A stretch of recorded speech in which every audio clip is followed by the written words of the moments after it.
It's the conversation on News Central TV. I am Rita Omodia. And of course, on this program, we get to discuss political stories trending around the African continent.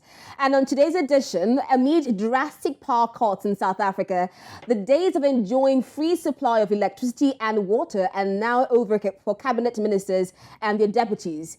Going by the new amendments to the ministerial handbook by President Cyril Ramaphosa, South African ministers will henceforth pay for what they consume in their homes. We'll be taking reactions to the withdrawal of these controversial perks, as well as President Ramaphosa's proclaimed support for Western Sahara independence from Morocco. We'll also be discussing issues in Zimbabwe, where dozens have been injured as political parties clash ahead of council by-elections slated for this weekend. Do stay with us.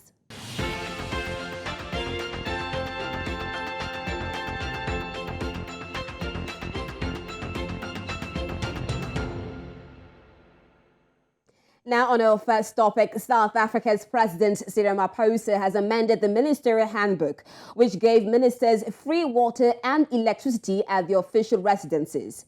President Ramaphosa, through his spokesperson, Vincent Magwenya, announced the withdrawal of the perks during a media briefing on Monday at the Union buildings. The benefits have sparked a public outcry across South Africa, as many considered them insensitive as citizens struggle with daily power cuts and rising costs of living. The revision of the ministerial handbook states that the Department of Public Works will now pay for the water and electricity at state-owned residences. Meanwhile, President Cyril Ramaphosa on Tuesday vowed the government's unapologetic backing for the partially recognized Sahrawi Arab Democratic Republic, SADR, in Western Sahara, a vast stretch of phosphate-rich desert that was controlled by Spain between 1884 and 1975. The disputed status of Western Sahara, a former Spanish colony considered a non-self-governing territory by the United Nations, has pitted Morocco against the Algeria-backed pro-independence Polisario Front since the 1970s. The Polisario proclaimed the SADR in 1976, placing it in a conflict with Morocco, which considers the Western Sahara to be part of its own territory. In a landmark ruling on 22 September 2022, the African court denounced the Moroccan occupation of Western Sahara as a serious violation of the Sahrawi people's right to self-determination. And now, join us first up on this conversation as we discuss the cutbacks from the ministerial perks. We have joined us Dr. Dale McKinley, is independent political and economist analyst, writer, researcher, and lecturer at South Africa. Thank you so much for joining us on the conversation. Thank you, Rita, and to your viewers too. Definitely. Thank you so much. So, Dr. Dale, first off, can you tell us more about this Ministerial Handbook 2022 and what exactly it entails?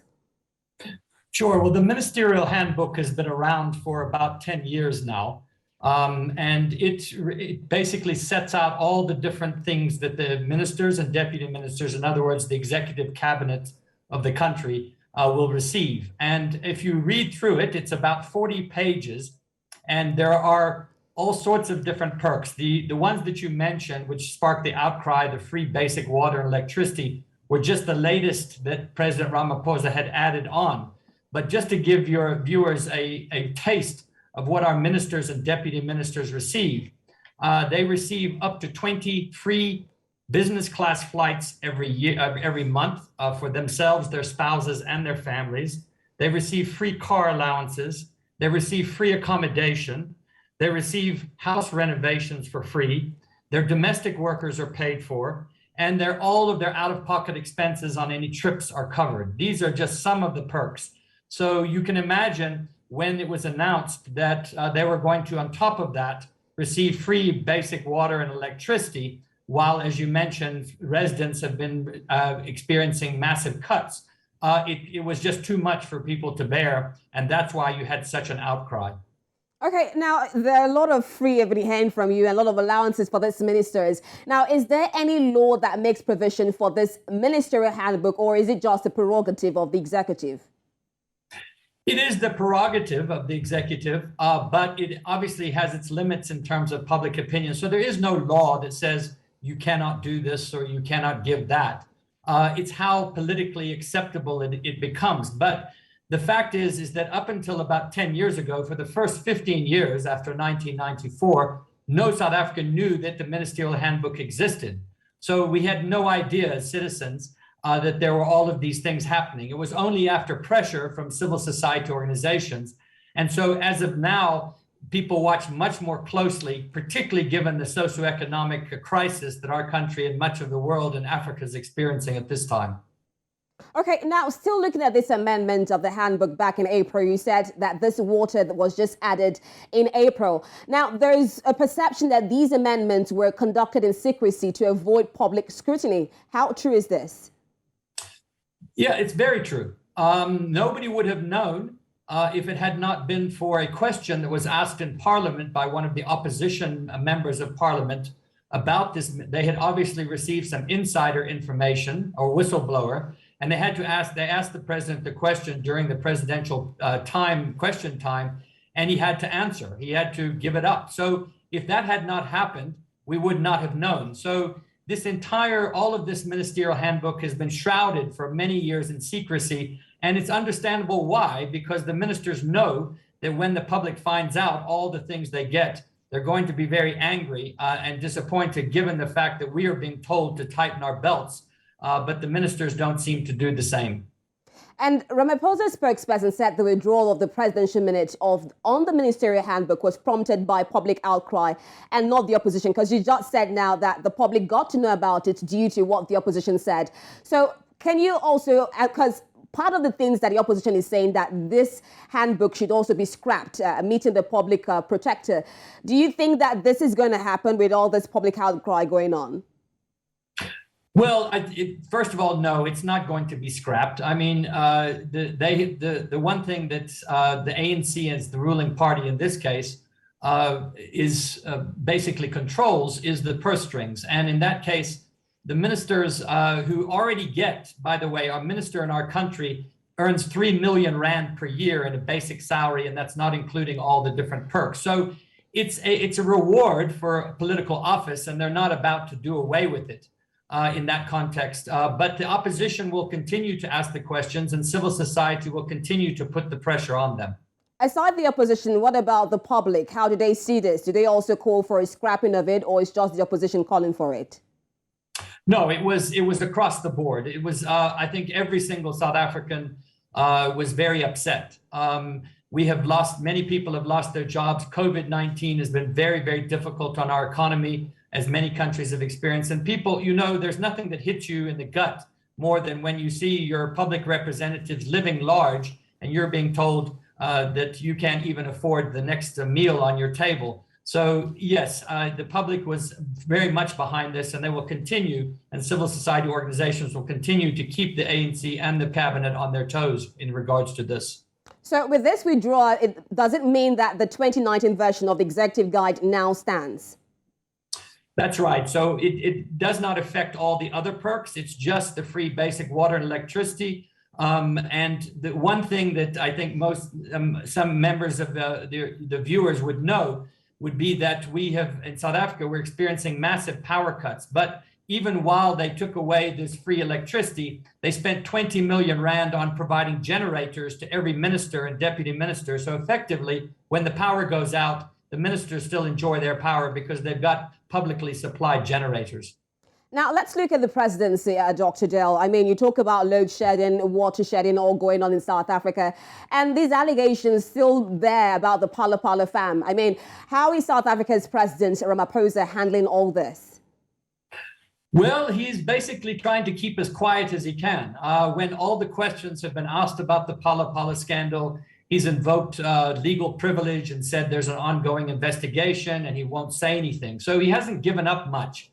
As a result of that, people are asking more questions.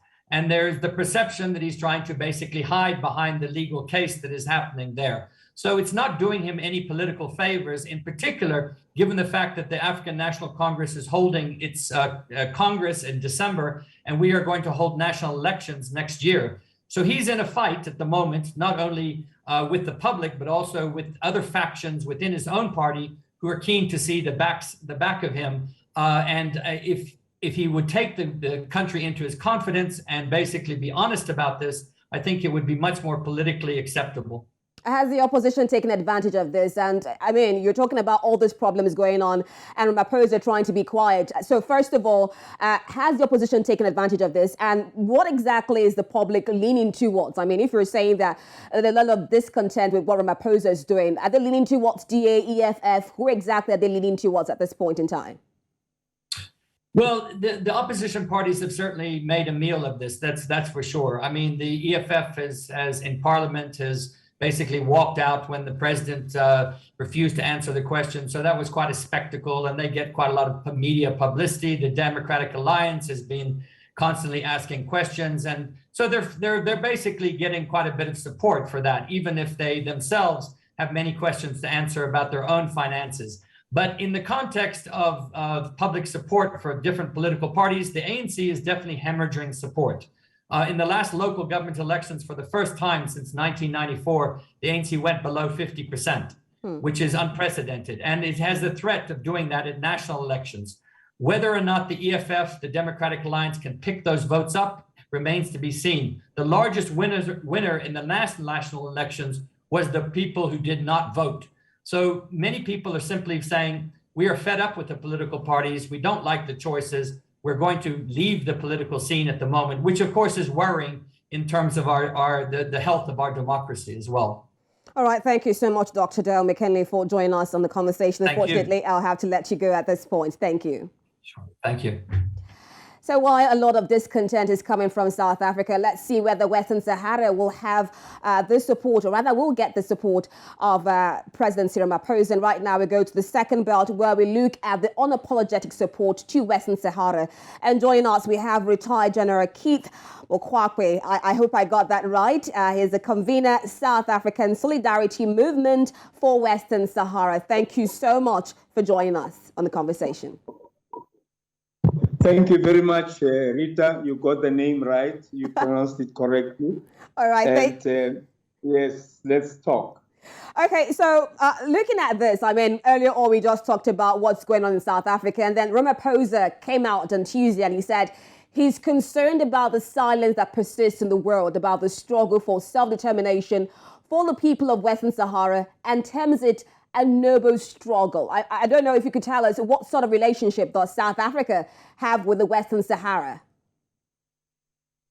Well, South Africa's relationship with the Western Sahara starts with the ANC as a liberation movement. That when we were in the trenches, the Polisario Front was with us throughout. At the United Nations, in the Organization for African Unity, and throughout almost the entire spectrum of the liberation struggle, all of us saying, away with colonialism. So when we were still in the struggle, the Polisario Front actually discovered that the Moroccan regime was in cahoots with the apartheid regime in the supply of weaponry that was against the UN embargo, arms embargo, and South Africa was supplying Morocco. And the Polisario Front, the liberation arm of the Western Sahara people, actually captured men and materials and brought it over to their camps in Algeria, and invited us to come and see and actually get that material and send it to our camps in Angola for familiarization. So the Polisario Front became the first liberation movement to donate to SWAPO and to ourselves material to liberate ourselves. That's where the relationship starts. Now, still on this noble struggle and this unapologetic support that Ramaphosa has. Now, in the world, we have the Russia-Ukraine crisis going on. Now, one of the reasons why South Africa's president is supporting the Western Sahara is that it's against the Moroccan invasion. So now, don't you think it's a bit of double standard that South Africa would stay neutral and encourage dialogue over Russia's invasion of Ukraine while declaring support for Sahrawi? Ramaphosa is continuing what Mandela started, that the South African people will stand fast behind the Western Sahara people, and that is government policy over and above the ANC policy It is government policy in South Africa following the resolutions of the AU, the resolutions of the OAU, and the resolutions of the United Nations, the International Court of Justice, and the EU. So this is no deviation at all, that South Africa will ensure that Morocco withdraws unconditionally. And as you heard Ramaphosa yesterday, that the struggle of the Sahara people is just, and we are unapologetic about it. And we are saying, in fact, Morocco must get out of the AU for as long as it goes against the constitutive act of the AU, that we shall respect the borders as drawn by the colonialists. If we allow Morocco to do what it does, I can assure you there will be a whole lot of African countries claiming over there, because all borders, after all, divide same people, same communities, same families. Okay, now, General Keith, I wonder also what position it puts with South Africa in its relationship with Morocco, and has there been any reaction from Morocco to all this going on? Come again? I said, what position does it put South Africa with Morocco? I mean, how is the relationship South Africa and Morocco at this point declaring support for Western Sahara? Well, on Monday, you may have seen that I'm the convener of the South African Movement for Solidarity with Western Sahara. We marched through the streets of Pretoria to the Morocco embassy and are demanding the South African government literally not only to cut ties with Morocco, but to expel the embassy of Morocco outside South Africa. And this is what we're going to be doing. We're going to be putting pressure on Ramaphosa, pressure on the South African government that Morocco must be expelled. How they deal with that internationally, that's a different thing. All that Morocco must do is to withdraw out of the Western Sahara. Now, at a point, Morocco felt quite self-isolated, but in 2020, the United States recognized Moroccan sovereignty over Western Sahara in exchange for Moroccan normalization of relations with Israel. What impact did it have on Morocco's sovereignty in Western Sahara? What is happening is that the United States and Israel are stepping into the shoes of Spain and France, because Spain and France are beginning to vacillate on their support for Western Sahara, whether in actual fact this is the right course. I mean, their support for Morocco, whether this is the right course. So the exit of Morocco with Israel and the United States augurs very, very dangerous future, a future that is very dangerous for the entire region, not just South Africa, but globally. So for us, Donald Trump has got to get that reversed by Joe Biden. The Joe Biden administration must reverse that decision by Donald Trump.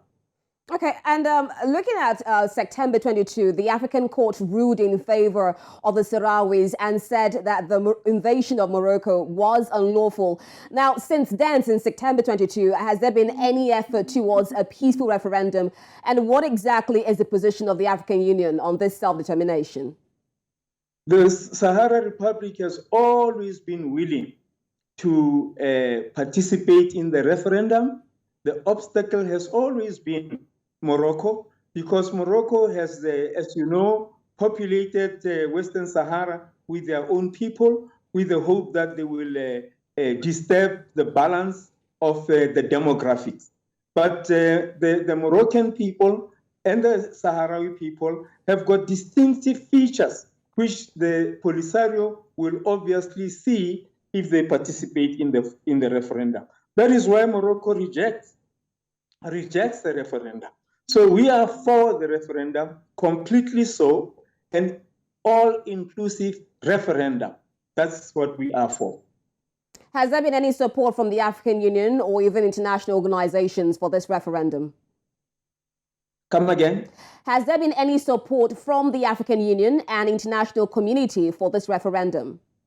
Well, as you know, there are divisions that Morocco is sowing within the African Union, and it is, as we call it, it is buying one African country after the other.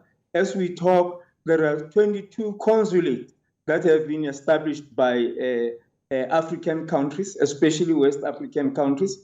And this is all in opposition to the very constitutive act and the resolutions that have been taken year in, year out by the African Union. So by allowing Morocco to then sit within the AU at the same time as it goes against the founding principles of the African unity, of the OAU, and so forth, that in itself is not correct. So the AU is going to find itself in a very, very difficult situation if it's got to be saying Morocco is a full member and at the same time Morocco can violate what we stand for. So do you think that Morocco should be suspended prior to when Morocco agrees to this referendum? They should be suspended, Rita. They've got to be suspended. But before they even get suspended, they must explain themselves. They must explain themselves. If we say that the borders will be respected as drawn by the colonialists, how then do we say so many centuries before Christ, this territory was part of us? And other than that, Morocco, we didn't see Morocco fighting Spain during the Spanish occupation of that territory. It was only after 1975, when Morocco, in fact, was invaded, that it said Western Sahara is part of itself. Now, here in Southern Africa, Swaziland can as well claim the eastern part of South Africa. Lesotho can claim part of South Africa. Botswana can do the same thing and say by tribal lines, this is where our demarcation was. But if that was to be done, then we collapse this country. Aside South Africa, which has come out to say that it's no going back and given its full support, what other states formally recognize and support the Sahrawi Arab Democratic Republic? Come again? I said, what other states aside South Africa formally recognizes the Sahrawi Arab Democratic Republic? The entire AU, apart from the 22 that we're talking about.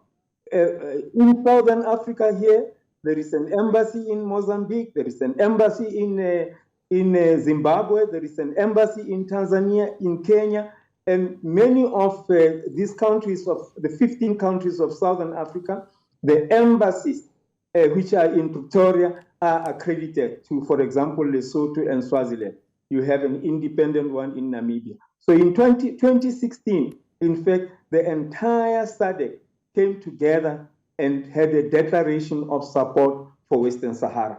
So here, as we say, as the solidarity movement, as civil society, we're simply just reinforcing what is actually government policy. So the police don't beat us. In fact, the police escort us when we march onto Moroccan embassies. All right, thank you so much for joining us, General Keith Mokoape, Convenor, South African Solidarity Movement for Western Sahara. Thank you so much for joining us. Thank you so much, and thank you for your listeners as well. All of the best. Thank you. Thank you. And right now, we'll switch gears to Zimbabwe, where political campaigns are getting hot.